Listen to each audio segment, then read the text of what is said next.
हजुर यहाँ आउनुहोस् न हजुर हजुर यहाँ आउनुहोस् म हजुरलाई एउटा कुरा भन्छु म हजुरलाई यहाँ आउनुहोस् अलि एकछिन यहाँ बाहिर हिँड्नुहोस् म हजुरलाई एउटा खतरा खालको कुरा भन्छु है अनि हजुरले मलाई कहिले नान्नु नि फेरि नान्नु नि मलाई ल ल के हो यो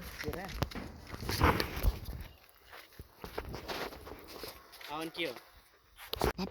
पापा अब हजुरले काम गर्नु पर्दैन किन तैँले केही काम भेटाइ मैले एउटा केटी भगाएर ल्याएको छु काम छैन मेरो केही पनि तैँले गरेर मेरो नाक जो काट्यो अब पख त अब घडी निस्किन्छ पापा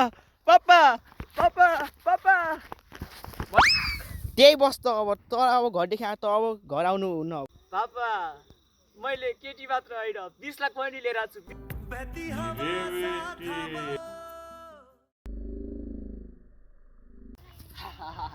पापा